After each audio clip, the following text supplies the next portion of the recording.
Hello guys, welcome to my channel again.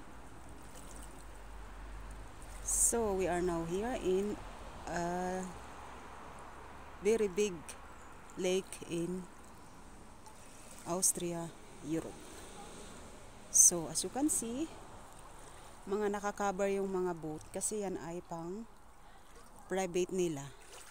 So nilagyan nila ng cover para kasi yung iba dyan minsan hindi naman nila ginagamit araw-araw. So nilalagyan nila ng cover para hindi sira sa init.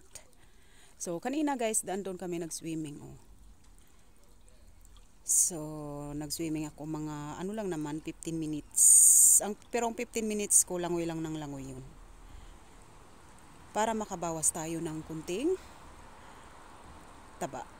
At sabay relax na rin sa trabaho at makarelax ng kunti sa pagod. So, ayan. Dito sila yung iba dyan, private, pero yung iba naman dyan ay pinauupahan nila. Para sila ay kumita naman ng pera. So, taas natin kasi makikita yung ano ng sasakyan. So, ayan naman ang hotel sa tabi mismo ng bundok. Kasi, itong katabi is lake naman na napakalaki at dinadayo ng mga halos buong taga Germany at mula Italy at yung mga mismo taga Austria din at saka mga taga Hungary at Slovenia. So pumupunta din sila dito at magbakasyon ng mga ilang araw. Kasi dito sa left side natin, yan ay ang mga camping area. So isa na kami doon.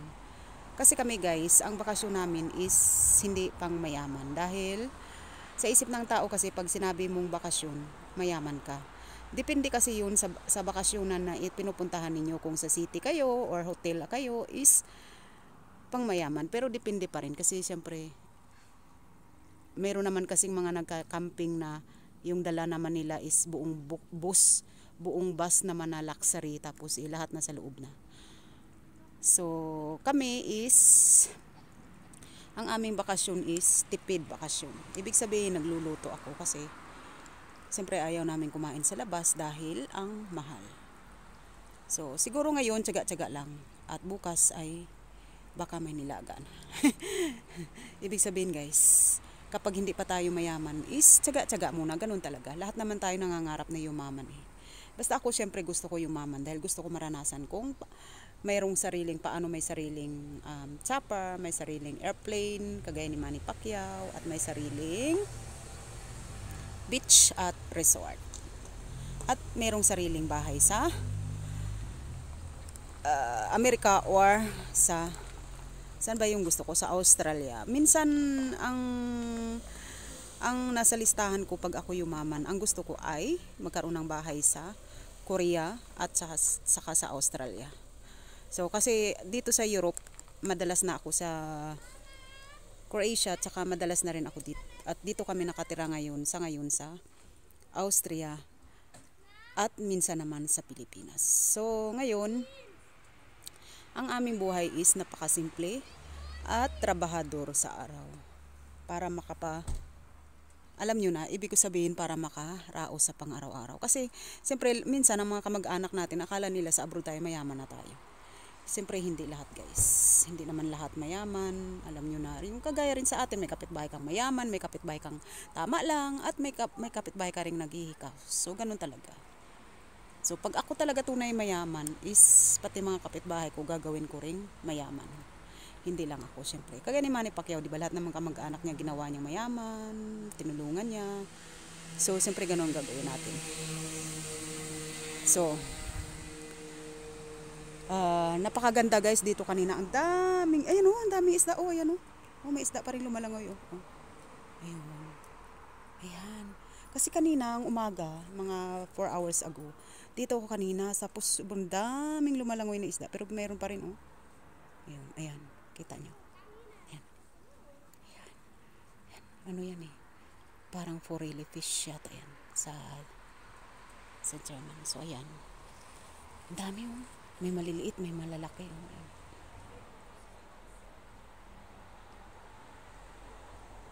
Grabe, ang daming isda.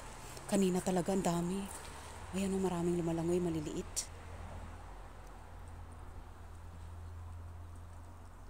So napakaganda ng Wolfgang Sea.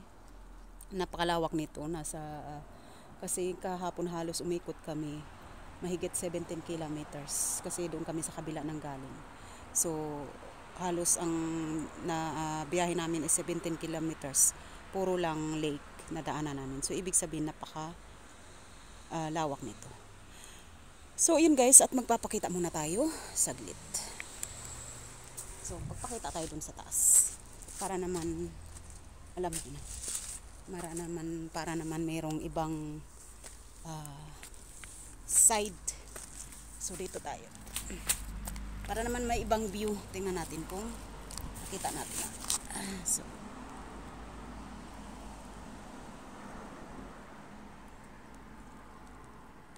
ayan.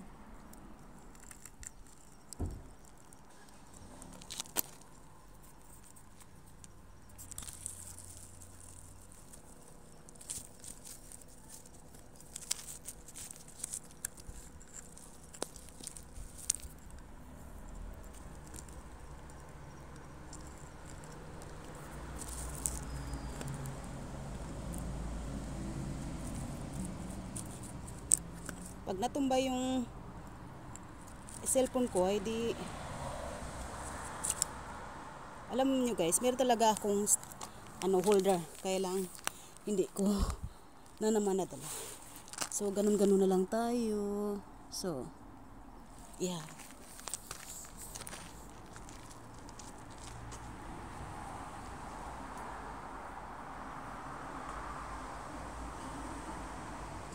Lalagyan natin ng patungan ng camera natin.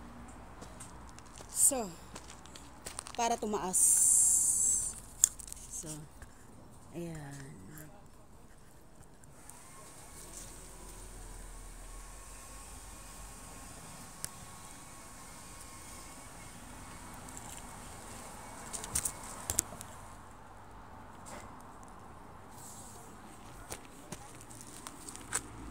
So, yan na guys.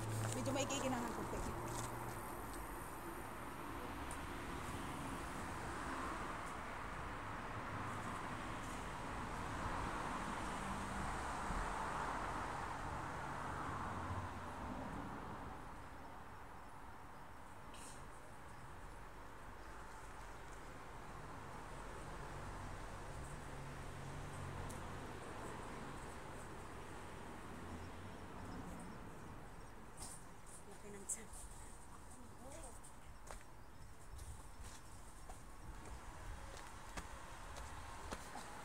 So tingnan natin, ang dami isda doon lumalangoy. Grabe.